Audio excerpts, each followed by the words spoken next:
Đâu chữ hai nè. Rồi, ôi phọc. Phọc, ôi. Ôi. Ôi. Ô phọc. Phọc. Ô phọc. Ôi. Ô. Ôi, ôi. Mà sẽ sai nè, cho kia tụi mình như cho nó trong tụi mình lại vào ta nè. Trong tụi mình lại nữa nè. Cái xin đầu chán à. Thì ta nè, không nào nè.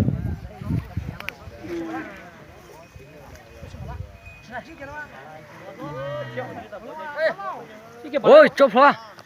Ừ. Ôi. Ôi.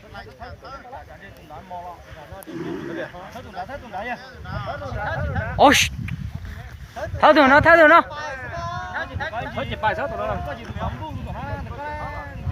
Đâu xí thế ta không nào nè, đâu chỉ hai nè. Thì tiền nè, không nào nè.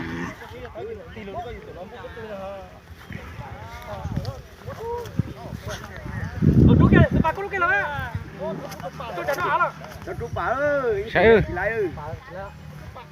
Hỏi xin đâu chỉ hai nè, không nào nè. Ôi. Cái. Leo lên. Này. Đầu sư. Chốt thôi. Chờ luôn.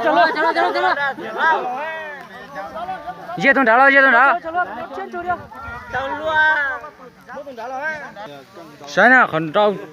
Sư nè, chúng nó khỏi chín đầu nè. Ôi. Ô, cho đây. Ôi.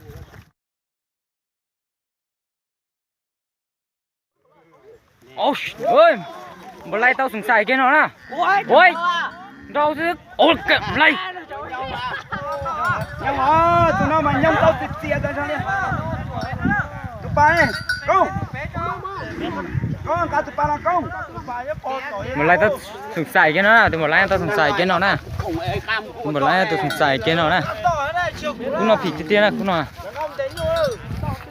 Cũng nó tao giang kia nè. Cũng nó dân cái ba khủng tú nè.